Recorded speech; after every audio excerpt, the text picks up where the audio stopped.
Hello and welcome to the Be Better podcast, where we believe any and every area of your life has a little more potential that you can tap into to change the course and trajectory of your outcomes. My name is Clarissa Parody and I am your host, and I have worked and trained in the worlds of business strategy, leadership, and performance. And I am the person who believes in and creates success where there appears to be ceilings. And if that sounds like something that's in your world, your reality, and something you want more of, welcome to the show. It is a great day to change your life. Let's go. We're back. All right. We're still on track. This is so much fun. I get the pleasure, the honor, and the privilege of having Jesse Wielemaker on the podcast today. And for all of you who are audiophiles or like accents, he's from New Zealand. So let your ears be blessed. Let your ears be blessed. I'm so grateful you joined me today. Thank you, Jesse. Thanks for having me. Excellent. So one of the reasons I had invited Jesse to be on the Be Better podcast is I've had the opportunity of knowing you for a little bit now, and I've seen the contribution and difference you've made, and I've also seen you grow. And I think one thing I love looking at in people is when they're willing to take life on and take on big challenges and still be a contribution, knowing that there's going to be hiccups, there's going to be days that we're jerks or whatever. It is what it is. And I've never seen Jesse show up that way. And he still does such great things. So thank you for being here. Oh, well, thank you. Those are some nice words. You are so welcome. Happy to cheer you on and champion you. Okay, so for the audience's sake, I'd love to hear a little bit about what you do right now, and then we'll zoom way back and tell us how you got here. All right. So currently I work for I own a company called TroiWest Builders. We're a home builder here in Edmonton. We've been building in Edmonton for about 5 years. And I wear a few different hats in the company. I've got a great little team, and we love what we do. So there's something super special about building homes. I also play in the real estate space. And when I see people doing cool things, great work, it is crazy that just with a single company, with a single vision, you can literally create somewhere that people live, expand, grow, love, learn, make memories. And what a special field for you. So how on earth did you get here? What makes Jesse Jesse? And let's hear a little bit about your story. all right. Well, I will back right up to probably when I was in middle school or even earlier than that. I've always been interested in putting things together, making things. I was the kid that built the tree house and the skateboard ramps and was always making noises in the garage, things like that. So I think building homes was construction in general was a natural fit. I didn't always build houses. I was in commercial for a little while when I started my career. So I worked in construction during the summers during high school, and I think mostly it was because I was always offered work, and it paid the best. I can't say I particularly enjoyed the work at the time. It was a lot of labor, and I didn't work with individuals who were particularly inspiring, and it warped my perspective of the industry. I think it wasn't until later years that I met some people who really showed me what it could be and helped me appreciate everything that this industry has. So it went through middle school, high school, and then after high school, I decided adamantly that I was going to go into something other than construction. And so off I went, and I tried a whole bunch of different things. I didn't like any of them. And I realized that I might as well go into construction, and I should just do an apprenticeship, and then I'll come out the other side and I'll have some skills, and worst case, I've made some money, and then I've got four extra years to figure out what I want to do. So off I went. I was probably 19 at the time. Started my apprenticeship, and I met some pretty cool people right away. Probably within the first year or two, who had really shifted my perspective, really poured into me, and took the time to teach me and show me and help me learn and grow way beyond at the time I was an apprentice carpenter, and really helped me expand my skills beyond that particular role. And that's all I had thought construction was at the time. I thought, I'm going to be a carpenter, which is a great job. Uh, and I thought, that's in the cards for me, I guess, and I'll figure something else out later. But obviously, construction's a massive industry, and so off I went. And these individuals I met along the way, they showed me leadership skills and how to manage teams and how to run projects and things like that. And I dove in and sunk my teeth into it, and I bit off more than I could chew, more times than I can count. And I guess throughout that, I've continued to meet people along the way, and they've just created opportunities. And as long as you're looking for them, there's something that's going to come up. So that's basically, in a very high level, how things evolved. One of the individuals I met along the way is my business partner now, and I sat next to her on a flight home one time on a shift coming back from Edmonton. I lived in BC at the time, and her and I hit it off. I wouldn't say at first, but she was stuck next to me on that flight, and she owned a land development company in BC, and so she kind of became a mentor. And I would run ideas off her and pepper her with questions every now and then. I would meet with her in her office every 6 months or so, and that evolved into what's now a business partnership. 5 years ago is when we actually incorporated the company and started building houses here in Edmonton. So they've been a great group to work with. So I'm partnered with her and then two other individuals who are also in BC. And they're awesome. They've taught me so much. I've almost ruined it many times, but they have a lot of grace and understanding. I'm thankful for that.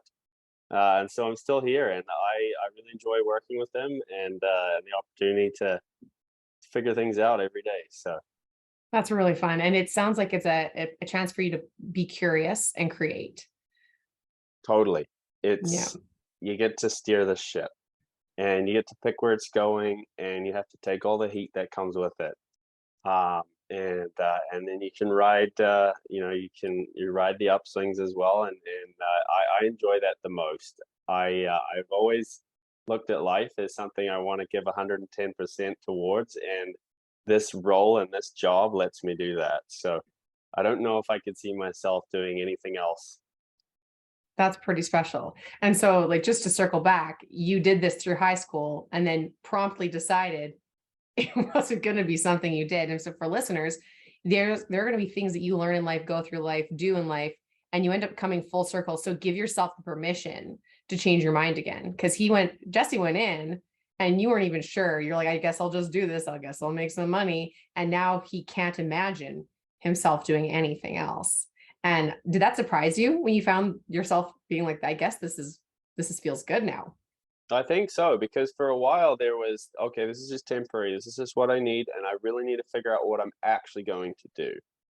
And there was opportunities along the way to take on a lot more responsibility, work a lot of hours, and I took on a lot. And I spent years out of town, and eventually it kind of evolved into a plan and a goal and how I was going to start my own business. And when that formed, I just went after it. So I think um, I think a lot of people who are kind of in college or maybe younger make a mistake of thinking they pick their career and then they get out of college and they jump into that dream job. And I don't think that always that's the way it is. I mean, it might be, but I think more often than not, you've got a bit of a journey before you get there, and you've got to create that. You've got to take the initiative, and you've got to make it happen. You've got to kind of fight for you to get it to where you want it to be, and that takes some time. It takes some effort, and you're gonna have to tough it out through some not so great times. I mean, I think back to some of the days where I was doing cribbing foundations, and it was really cold, and my feet were wet, and I guess I knew at the time I had to do that, and I had to get through it, and it wouldn't be forever. And one day I would get to do the thing that I'm doing today. And so that's what I think about a lot too, is I think, man, I remember feeling like I can't wait till one day I have the job I have. And I have that job now, it's like, it's all paid off. And it's just a lot of fun. So it feels like a big game Monopoly, you get to choose what you want to do. You get to, it's a real life, board game in a sense. So I love it. That's amazing. I have a question about that. Did you find when your feet were cold and they were wet and you were doing the cribbing, did you know the role you wanted, or were you still in the process of figuring it out? No, I knew I wanted to run my own company.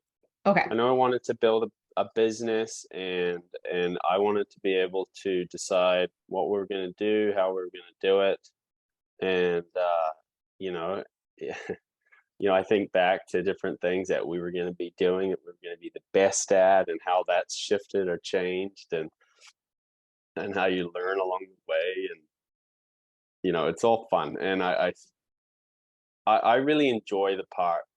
This happens all the time. I really enjoy looking back and going, I remember being frustrated about this particular issue I had to deal with, and I didn't know how to deal with it, hadn't figured it out. And now it's so easy. Like, it's almost a natural thing that we do, that we deal with. I remember it being so difficult at the time, and trying to figure out how we were ever going to overcome that. And some of the challenges that we face right now, I think, okay, well, I'm going to be in a position one day where we look back and I'm going to think about how frustrated I was at the time, and how annoyed I was that we couldn't sort something out, or maybe it didn't happen in the timeline that I had hoped for. I journal a lot, and reading back on those journal entries usually, sparks that and those memories, and I get pretty excited about the progress. Sometimes it's hard to, um, you forget how far you've come, or the things you've learned along the way, if you don't stop and take a look, and see how far things have actually progressed. So Amen. There's a lot about what you said that I want to just circle back on. You don't always know exactly the end or the how that you're going to get there. And so even when we try to learn something new, even from a neurological perspective, the first time we solve a problem, the first time we look at something, it can almost be painful at a psychological, like, mind brain level. And so in that moment where you don't know the answer on how to fix the Power BI or the spreadsheet, or get that supplier to do what they need to do, and it is like, it feels kind of like crunchy or grindy, or like just things are, there's no lubrication between the joints and everything's really sticky. At some point that becomes a little bit more easy. It just becomes a little bit more easy. You get practiced. And so giving yourself the grace to learn. And what Jesse was saying, how, looking back, it's like, wow, I thought, like, I can't believe I'm on the other side and it's natural now. It's like kind of like breathing. It does get better. It does get easier. And you have to be willing to learn. I love that you journal and write things out. For me, that's really helpful to slow my brain down and process. mhm. And looking back, because in the moment when you are in the thick of the nonsense, the thick of the frustration, it can be really hard to imagine that you're ever on the outside of it ever again. And I don't know how many times I've had to be like, this, when have I not finished a hard thing? When have I not gotten through a hard thing? A hard thing hasn't killed me yet, but it's something that I have to be mindful of, because it can feel that painful. It can feel that painful. So that's pretty fascinating. There's something else you said. It sounds also like you found a way to enjoy the tough stuff now. So looking back and going through all of the hardships you've gone through, knowing that there's a future you that's going to look back at the current you and say, you figured it out, you solved it. It's a way of making it more pleasurable, in a way that you don't have to resist that there's a struggle. You can just be with it, as opposed to being like, it should be easier, it should be on this timeline. And that can be really powerful when you want to move your business forward. Because the person I am when I'm resisting the hard stuff is frustrated, not creative, difficult to work with, impatient, things break. Oh my gosh. Last week I was like, the MacBook got water damage, the phone got smashed. I dropped a can of paint, and it was like, okay, it's actually getting comical now, because there's so many things that have gone sideways. And I'm like, this is all fixable. This is all reworkable.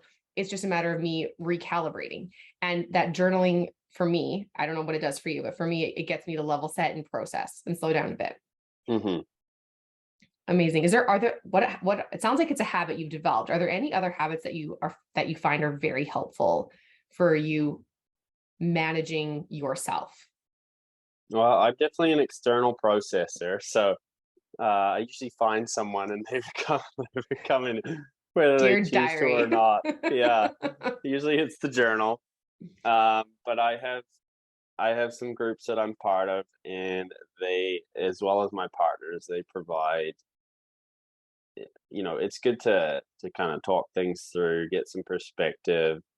I'm fortunate that my partners are quite a bit older and they've been through a lot of these experiences themselves. And some of the groups I'm in have individuals who are in similar situations as well. And I find that that's helpful.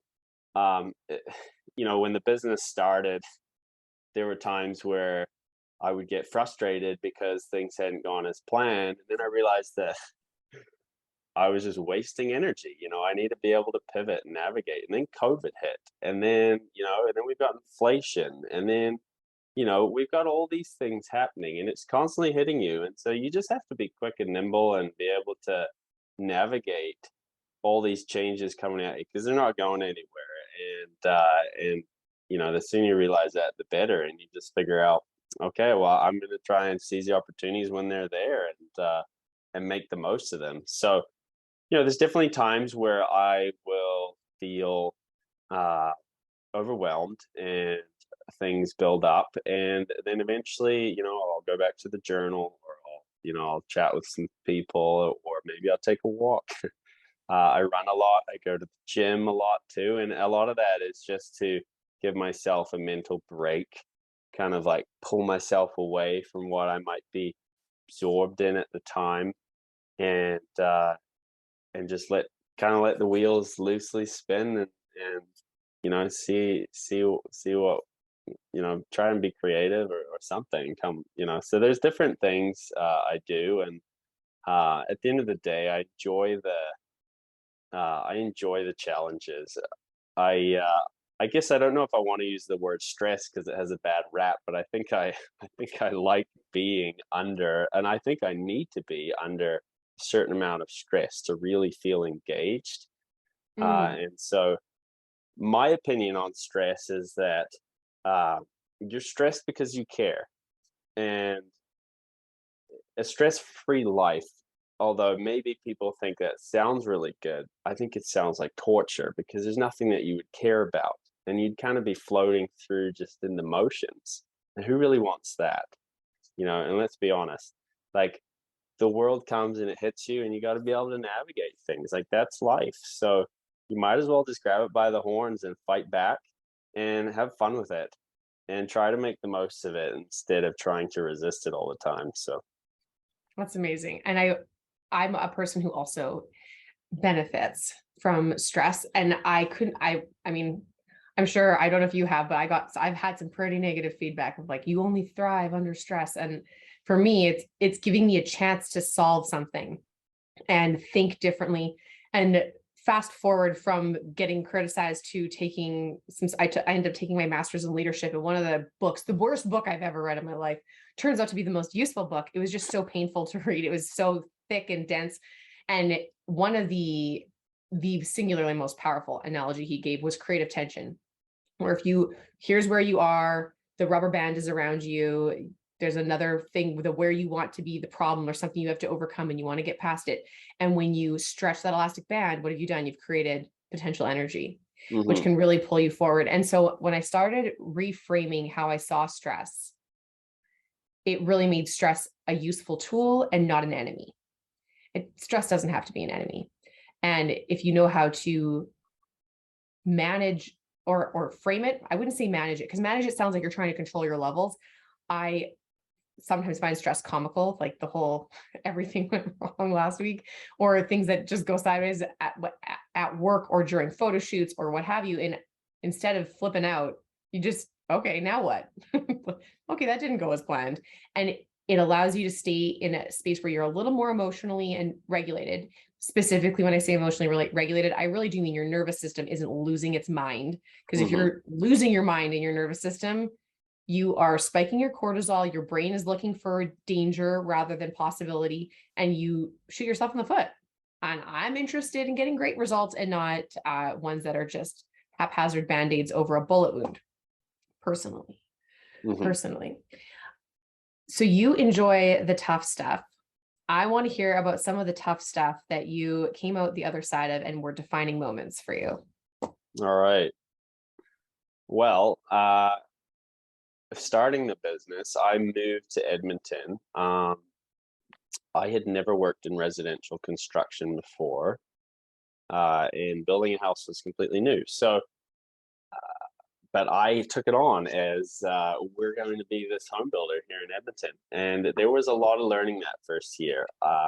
We only built 2 houses, and that to date, I think, has been the toughest year yet because I didn't know anybody, and I didn't know. I mean, I knew how walls went together and things like that, but um, there was just from the ground up, everything was new, everything. And I remember just putting things down all the time, stopping and taking a walk all the time, and just going, I don't know what I'm supposed to do. I mean, I guess I'm supposed to know this, and I'm gonna have to just figure it out. And it felt like that went on for day after day. And I have a day planner that I bring with me everywhere. And nowadays, there's notes that go in there every day, little things here and there. But that first year, there was pages and pages, pages of information every day. Things that I thought I might need, or I wasn't sure if I needed, but I didn't want to risk not having. And that was, yeah, that was a big challenge for sure. And I think it just took a lot of like, hey, just get up, show up, get up, show up, and then let's just figure this out as we go along. Um, I think the next big challenge was probably when COVID hit. Everyone was trying to figure out what was going on. The real estate market just completely froze. Um, and yeah, at some point you just take things day by day. Um, and like I mentioned earlier, I guess I can't really imagine doing something else anyways, right? Like, I'm thinking, well, what else would I be doing? I'm like, this is what I like to do. I want to be able to try and navigate these challenges and figure it out. And so those have certainly been massive. Yeah, I feel like those have been some of the largest things that we've had to deal with. Um, yeah, I mean, I, back to your comments on stress and that, I think in those situations, I ask myself why a lot. Like, why do I feel this way?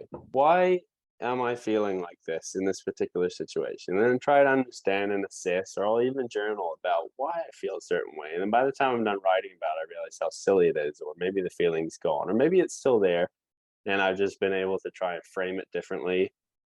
Or maybe I didn't successfully that time, and I needed a couple of weeks before I realized that it was something else, or someone who was older and wiser, or just wiser to reframe it for me. So I think just trying to keep asking questions like that has really helped navigate the challenges. And I mean, you always end up finding a way, really, I guess. So, like you mentioned, we're not dead yet. So, I've survived every hard day so far. so far, yeah. So, I mean, there were a few times it was questionable, but we got through. We are here. Blood is still pumping through my veins. What energizes you the most about what you do? I really like working with the people and building the team. I really enjoyed that side of it. Getting the customers into a home, seeing them with their families move in to something that you created from the ground up. It was just a piece of dirt, and they're now living in it. They're having kids. The dog's in there, and they're taking their dog for walks, and they're playing with their kids in the park, and they're building their life inside of something that you created. It's fun. That's exciting. You can be part of building a community, a neighborhood.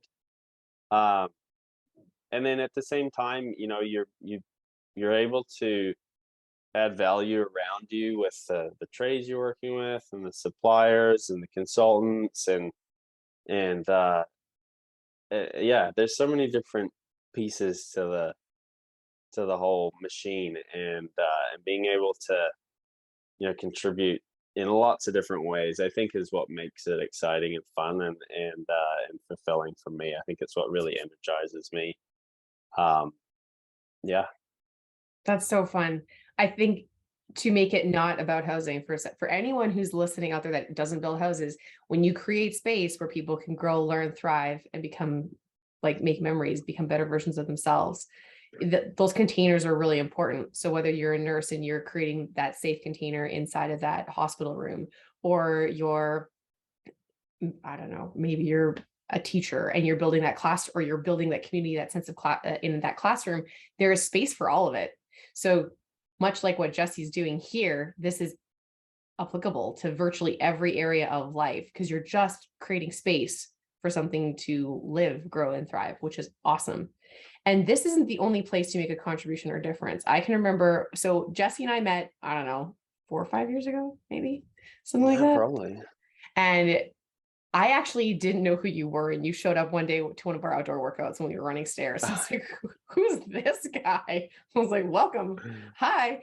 So my first interaction with Jesse was in athlete mode, so I had no idea. And at the time, you were still this young pup, sweet pup, and you had your own business. And I was like, "This guy, what is he going up with? Going like up against the world? Like that's bold." And then I attributed it to you being younger and having a sense of invincibility. I was like, good for him. That's incredible. But then you invited me to come and help you build a house in Mexico.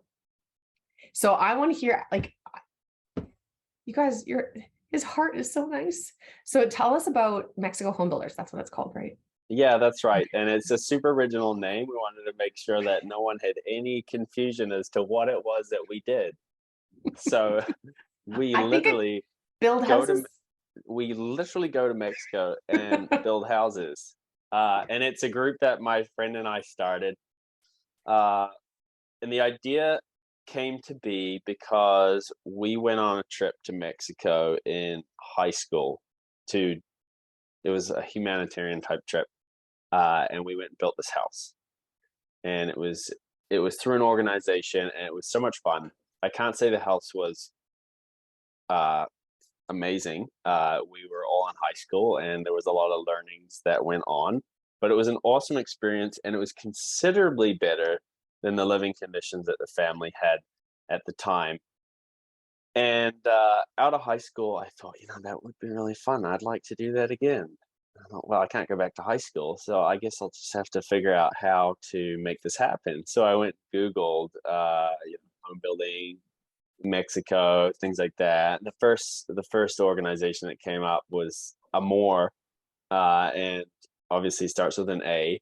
So I called them up and I said, "What do I need to do to get to Mexico and build this house?" And they kind of explained everything, how it would all be. We would need to fundraise the money, get ourselves down there, get the team, and all these things together. And so I called a few friends and I said, "Hey, I'm going to do this. You want to come?" And so our original crew had 6 people. We were going into Tijuana. I had some of their parents a little concerned. We were like, still pretty fresh out of high school at the time. I had a friend who let me borrow a van, and we drove from Kelowna to Tijuana. Oh We my drove God. straight. We left Friday night, and on we arrived on Sunday night, and off to work Monday morning. It was an absolute whirlwind, and the whole trip was just, I don't know what the next step is. We're just going to do this, and we're going to figure it out as we go. And we built this house in like record time, and it was a lot of fun because you met the family, and we had such a good group. The road trip was fun.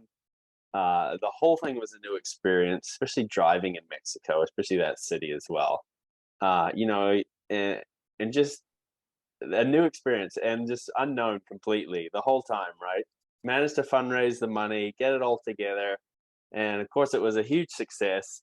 And I thought, well, we're gonna do it again. So the next year, we actually doubled the size of the team, brought down 2 vans, drove again, met some people down there who weren't so keen on driving, and flew to meet us in San Diego, and we made it all happen again. And super fun trip, and I've always liked doing that. Um, it it allows us to use the skills that we have here. We build houses in Edmonton, and I would like to be involved at some point doing something similar to what we've done in Mexico, in Edmonton. Mexico, even though it's further away, is a little easier to get an entire house built.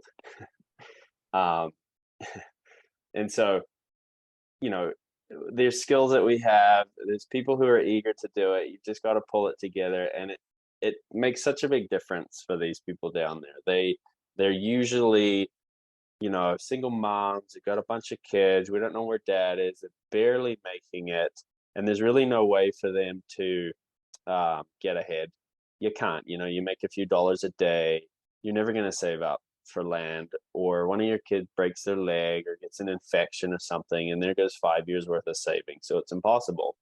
And then we come in and we kind of get this whole thing going. So it's obviously life changing for them, and a week for us. But I would admit it's kind of life changing for us as well at the same time. As much as you're giving to them, it's something you take a lot away from as well. And the trip's always been so much fun. It's a bit of an emotional experience building the home and giving it to the family at the end. I love it. So we've done 4 trips now.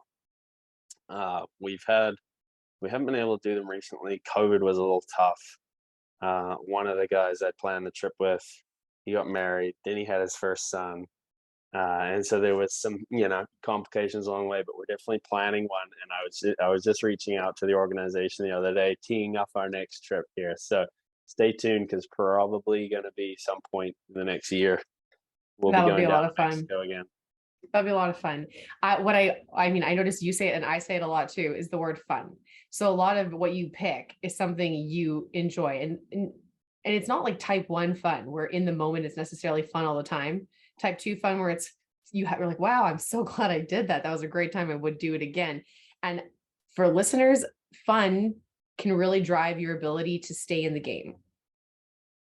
I don't know if anyone else finds that true. It looks like Jesse has done that basically in every area of his life. And if you aren't watching and you are only listening, I highly recommend watching, because Jesse's face just lights up when he talks about this. And so this is if you want a clue into what drives you, what your purpose is, what your calling is, what's been put on your heart, talk about something like have people watch you when you talk about the things you care about, or when you ask people, when do you notice that I come alive?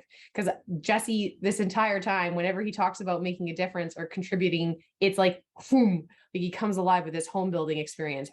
Wow, we did this in Mexico. Had no idea what I'm doing.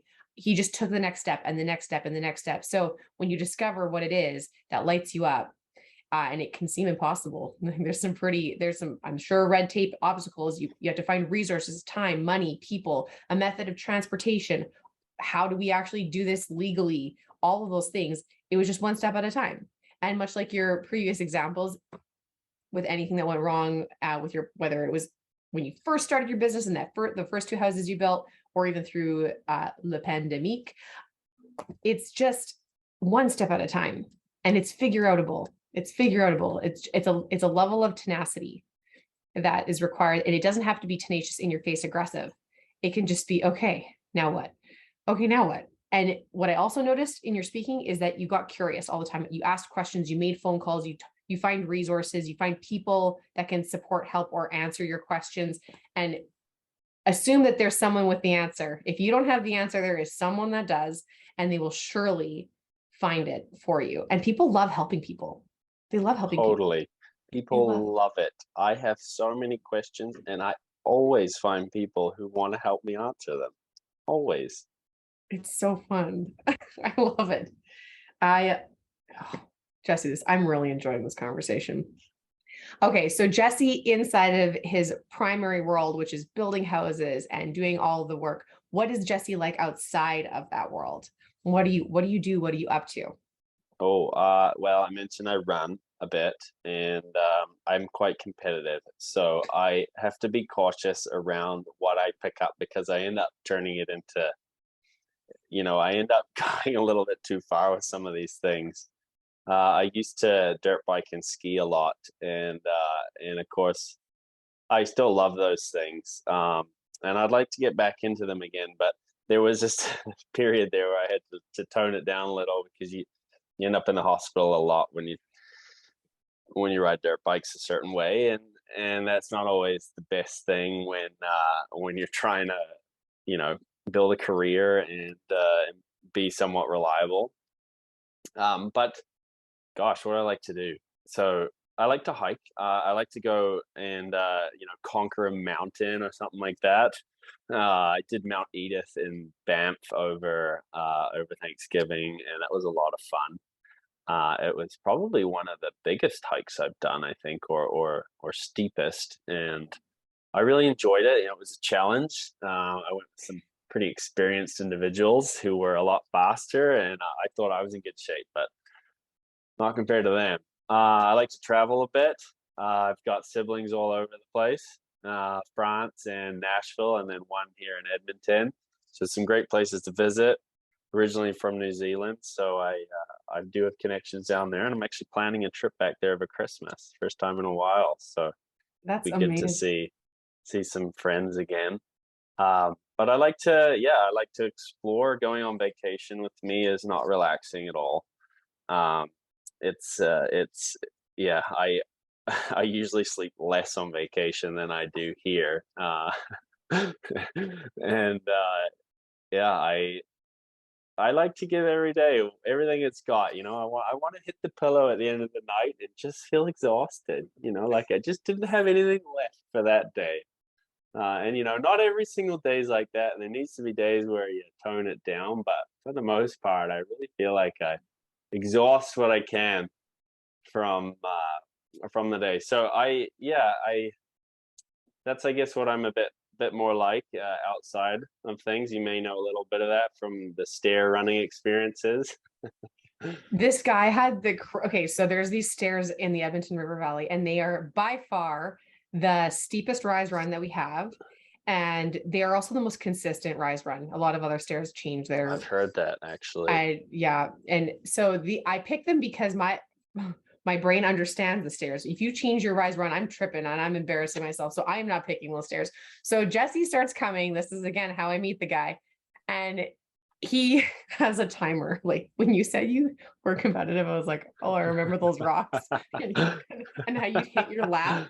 And what I will say, the other thing I really noticed about you is your willingness to see another perspective. Like, let me be clear, Jesse will kick my butt on stairs every single day of the week. This guy is a machine. But I remember watching him and he had this goal of finishing 10 sets of stairs in 30 minutes. And I am a gentle observer of life. I just, actually, no, I just watch people all the time. It's a thing I do. And I'm like, huh. And I can remember noticing just like a couple things that I was like, I bet if he did this, he would get those 10 sets in 30 minutes. And me, so this is where it's so interesting, where they're like, oh, always ask someone who's gone before you. I'm like, or ask a great observer, because you did those three things. And the next Saturday, you hit your goal of 10 sets in 30 minutes. And I was like, wow, those were, I thought they might be good pieces of advice, but it was really a shot in the dark because I'm not an athlete. What do Yeah, I I know? remember that actually. I was so proud of you. I was like, this guy's incredible. It's interesting because you're competitive and I lie to people. I just say I'm not. And I've recently discovered that's it's just bigger of a lie than I thought it was. And I also have to rein it in because I keep trying when I'm hurt. I'm like, you need to maybe slow down. Like Yeah. it would have been different if I was like 12, 18. But after a certain point, you just don't heal the same as you used to, or as quickly, maybe. Or maybe Yeah, and I it's just, tough to admit, you don't want to admit to that. You want to no. I feel like I'm 21, and so therefore I think I should heal and bounce back like I'm 21. It does mean though that I like, now that I know that about myself, like that I don't bounce back, I also do the things that support the bounce back. I'm like, magnesium's a really nice supplement to prevent muscle aches. I will take that. I will take that. That's so, oof. You blew those stairs just out of the water. I could not believe it. I could not believe it. You did a couple of other fun things. I think one of the other things you're really great at is bringing people together. I remember you were sharing when we went on our random hike one year, a few years ago, that you just every year you were organizing this bus trip. Was it in Kelowna? Oh, that's right. Yes, Yeah. the Enderby Canal. So this guy goes out and organizes fun things. So I'll have you tell the story, but before I let you do that, this is to preface it. If you want to do something fun or something you want to have happen in your life and it's not happening, do something about it and create it. So tell us about this about your adventure on this Enderby Canal. Is that what you said? The Enderby Canal. That's right. I at one point in my life wanted to become a firefighter. It was during this phase of experimenting and trying to figure out what career I wanted to do. Firefighter sounded fun. So I was okay, hold on. Did it sound fun? It did sound fun. It sounded fun. Okay, just checking. It sounded fun, and I think that's the entire reason I even considered it. And so to become a firefighter, you needed a class 3 license. And I thought, well, if I'm doing my class 3, I might as well just get my class 1, which means you can drive a semi-truck or an ambulance, pretty much everything except for a motorcycle. I have never, ever used my class 1 for anything other than driving a bus to the Enderby Canal.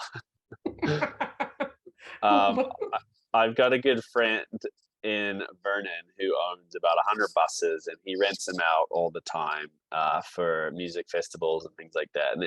And for a few years, every once in a while, when I was in town, I would help him out. And when he was short-staffed, it's tough to find bus drivers when you need 30 of them. So I would jump in and help him out here and there. And I thought, hey, you know what? I should get one of these buses, fill it with a whole bunch of friends, and then drive it up to Enderby and float down the canal and drive it all the way back home. That would be so much fun. Let's do that every year. So I called Trevor and we figured out the bus. And then I called a bunch of friends and I made them all commit to inviting at least 2 friends. And we made it happen. And it just became this annual Enderby bus canal float. And every single time we do it, the weather's been amazing. And at least half the people come up to me and they go, that was probably one of the best days of the summer. It's just fun. It's like you're in middle school on a field trip again, and you all pile into this big school bus and off we go, except we don't really have any rules because we're not in middle school. So it's just a lot of fun. Oh my gosh. Yeah, I mean, I guess it's one of those things. It was an idea and I thought, why not? Let's just try it. Worst case, I rent this bus and no one comes. And I'll just give it back. But and it all shook out. Look at that. And so leadership in your personal life. And how blessed and favored are you that the weather always panned out? That's literally statistically improbable. It's statistically improbable.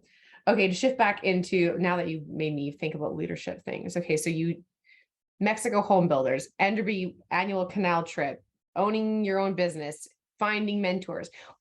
I'm so curious. You said that you like leadership and you want to get better at it. And so what steps do you take to get incrementally better as a leader? I read a lot of books. I ask lots of questions, and I find people who have gone places that I want to go, and I try to talk to them. And if I can't, then I'll read a book that they wrote. I'm a very curious person, very curious, and I need to always be learning something or figuring something out or gaining a deeper understanding of something. And so I think it naturally just is the way I end up going about things. If it's not continuously improving, then I'm frustrated, and it needs to be moving. And I think I've burnt myself sometimes because of that, but more often than not, it creates opportunities. So it really does. Constant and never ending improvement. If you want to feel satisfied as a person, one of the greatest routes to satisfaction is to witness progress. It's just a thing. And so even when you were talking earlier about journaling and looking back and you see the progress, there's a sense of satisfaction. Totally. And finding those incremental steps. So and I don't know if I always agree with this phrase, but there's a phrase that says, if you don't measure it, you can't manage it. And I more think if you don't measure it, whether it's quantitative or qualitative, there's no understanding of where the needle has moved. Like I look at some of the goals I used to have and the things I thought I wanted to be, and I pursued them, and it actually led me into a whole new trajectory that I wasn't expecting. And you could say I failed at that goal because I didn't fully realize that particular thing, but it led me into entirely new direction, and seeing that progress changed my life. I was like, I could have been mad. I could have been mad that I wasn't the XYZ of ABC. I could have been mad. I really thought for a long while there I was going to do neuropathology. Oh, wow. Yeah. Love neuroscience, love the brain. And I wanted to do it with kids because I'm like, neuroplasticity is insane. These kids can totally get better. Someone just has to believe in them and show them the path. And turns out that will break your heart. And I wasn't prepared. So I was like, okay, so did all that neuroscience, write papers, blah, blah, blah, thesis, yada, yada. And it turns out that led me down an entire different path. And people were like, well, do you even use your degree? I'm like, every single day. And although I'm not what I thought I was going to be at that particular point in my life, it turned out so much better than expected. And I would have never picked for me what I'm doing now. I would have never told you I'd have a podcast. I would have never told you I run a department. I wouldn't have painted this picture for me. But I think sometimes it's like, say yes to the possibility, say yes to the opportunity. And it sounds like that's a lot of what you did too. Yeah. Yeah. I would say something I struggle with is getting bogged down in the process sometimes and zeroing in on there. I'm a pretty structured person, and if it goes unchecked, that can certainly be a negative thing. You're so busy with your head down that you miss things that are more important or should be a priority, keeping your head up. Mm-hmm. So in that world how would you describe that as another question I want to ask? How do you want to grow as a leader? So lifting your head sounds like some of it. How else do you want to grow as a leader?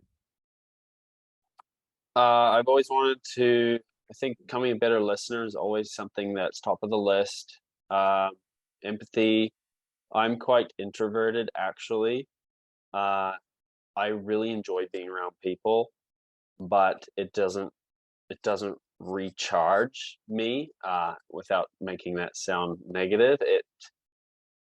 It's something that I'll need to break away to recharge my batteries. So I think being able to, yeah, just being present, and being more understanding.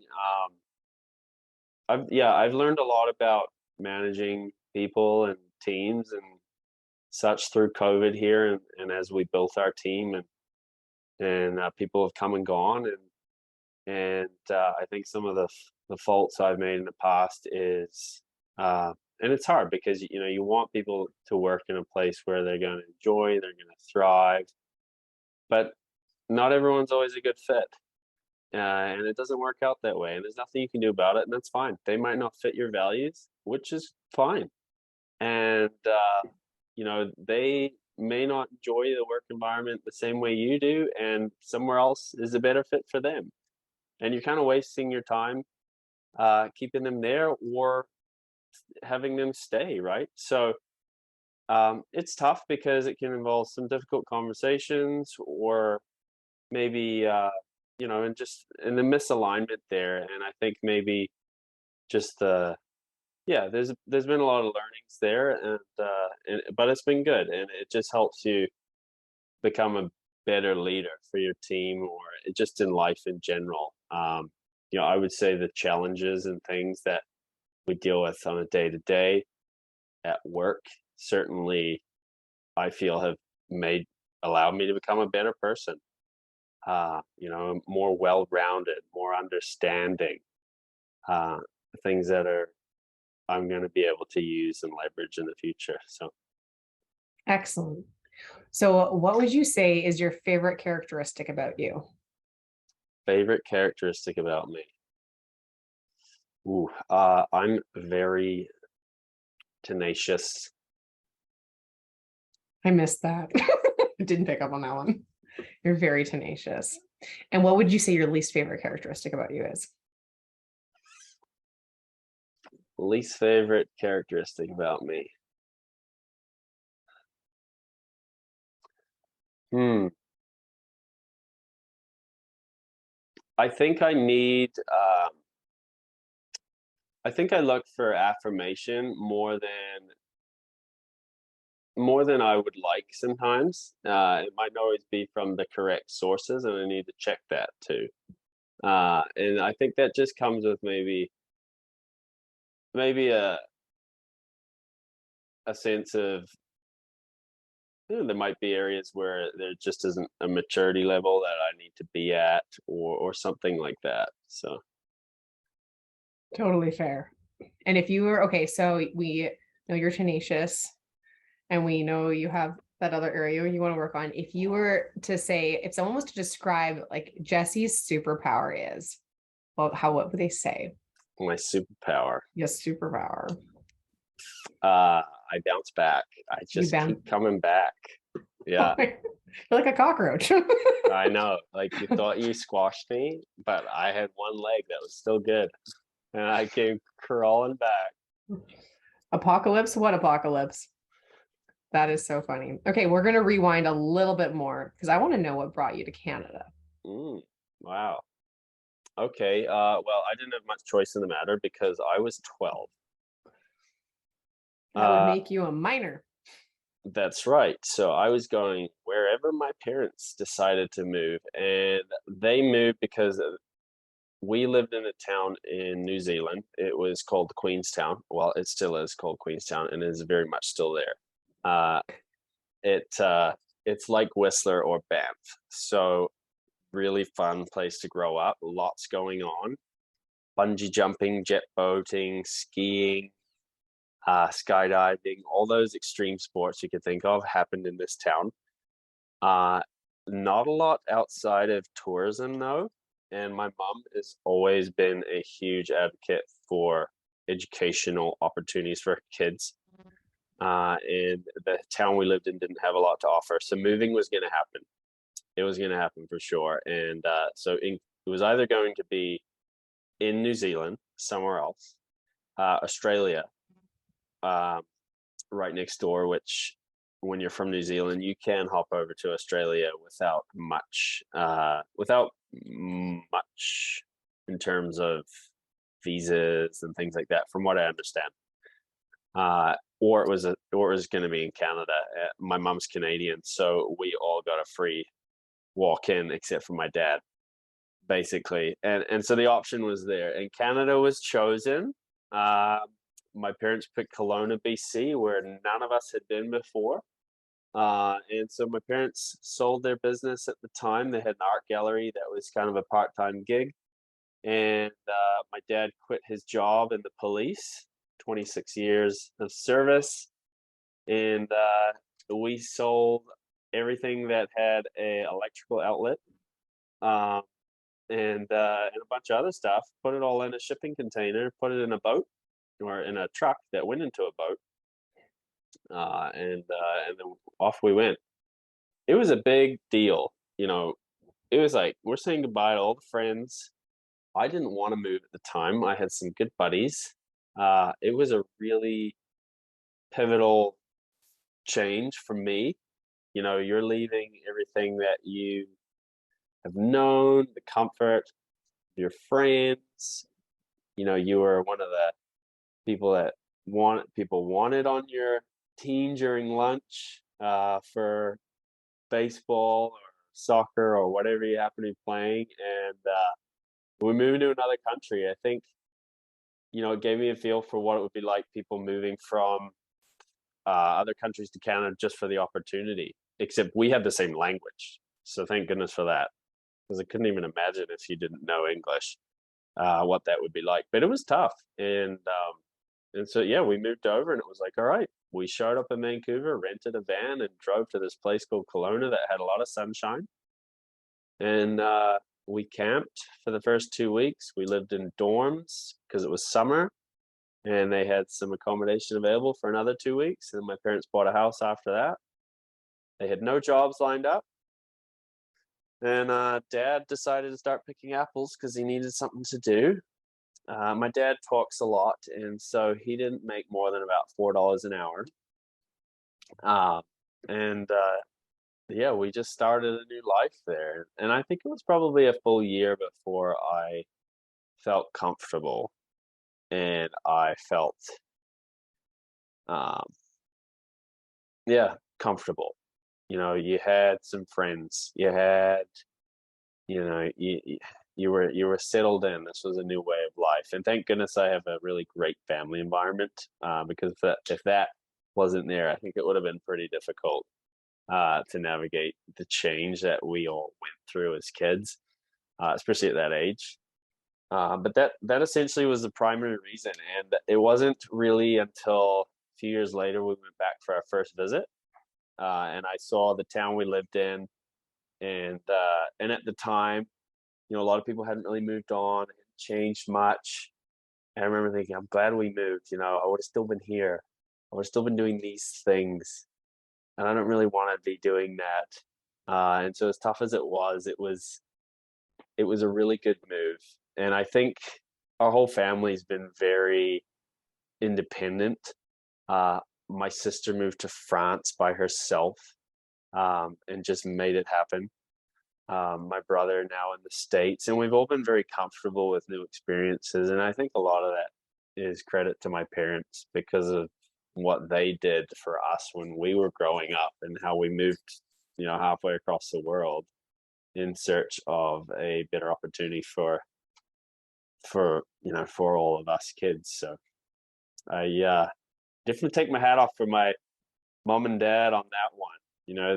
They knew what needed to happen and they just did it.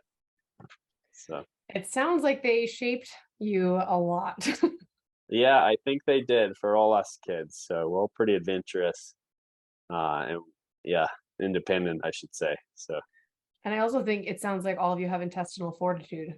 You're willing to take risks. You're willing to go into the unknown and be bold and make brave choices. yeah. Excellent. That is fascinating. Okay. To circle back to your professional life, if you, for people who are listening and they're like, oh my gosh, look what Jesse's done. How do I even, like, where do I begin? What do I need to know? What do you have for advice for them? Oh, you just got to start. You'll never figure it out. I mean, I I think I'll get caught up in that a lot. Okay, well, I got to figure this out first, but you never end up having all the pieces anyways. You just have to do it. And there's been a lot of times where I've looked back and I thought, well, what's the worst thing that could happen? I'm still employable, you know. Uh, and then that's that. I could become a carpenter again, I guess. I was a hardworking carpenter, and I'm sure someone would want to hire me if it all went to shit. So it's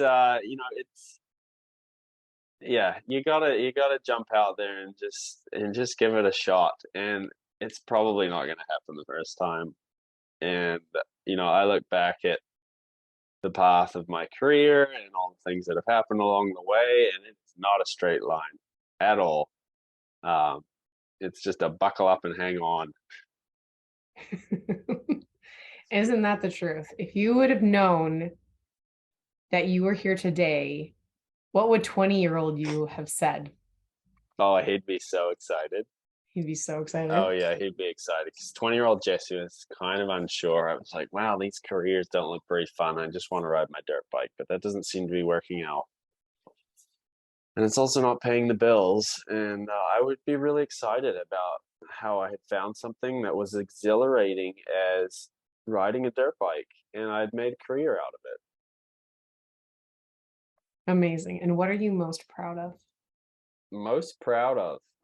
Um, I'm very close with all of my siblings. I have an amazing relationship with all my family members. Um, I'm really proud of that. I'm really proud of the friendships that I have. Um, I'm the type of person that some of my best friends still live in New Zealand, and you know, the distance doesn't really matter. So I'm definitely proud of that. Obviously, the business and the things I've learned along the way and the relationships that I've made, I'm proud of those as well. So That's awesome. I think it's something to be admired. Not many people can say that their biggest flex and their thing they're most proud of is their family. And I much like you, I have an incredible relationship with my sisters, and I get excited about family events. Like, we're getting together. How early can I come? And I love it. And so to enjoy that and to have it, even as you said, when you moved across the ocean, you had this beautiful family unit that you were close with that helped you adjust in that first year. That is special. That's pretty special. yeah, Amazing. we are all very close. It's when I think about each one of my siblings or even my parents, it's each one is unique and special in its own way, but we have our own, our own special blend, I guess. That's amazing. Yeah. I mean, I would say my sisters and I are so vastly different and yet so very much the same that those bonds are pretty special and pretty unique. And I mean, I wouldn't trade it for the world. Like, I wouldn't trade it for the world. And it's Yeah, comforting and exciting to hear you say that distance didn't make that much of an impact. Like, you still have those friends from New Zealand and you still have a great relationship with your brother in Nashville and your sister in France. And I think for me personally, one of my fears is taking the leap and moving elsewhere and not being in close proximity to my family. Like, I love knowing that tonight I'm like, hey, sister, what are you doing? Want to go have dinner? I love that. I love that especially that she has young kids. So it's giving me a little more courage to consider that it's a possibility that I don't have to stay where I am just because the people I love are here. So that's pretty powerful. So thank you. Look at that. Look at that. Inspiring me. I appreciate it.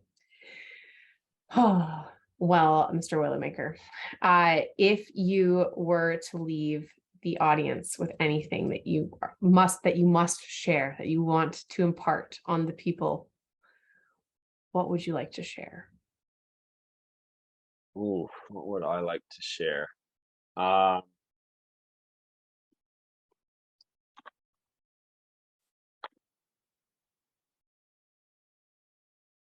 I think you need to, if you're sitting on the fence about something, give it a go. You've only got, X amount of years on this planet that you get a shot at something. It's, don't wait. Take a shot at it.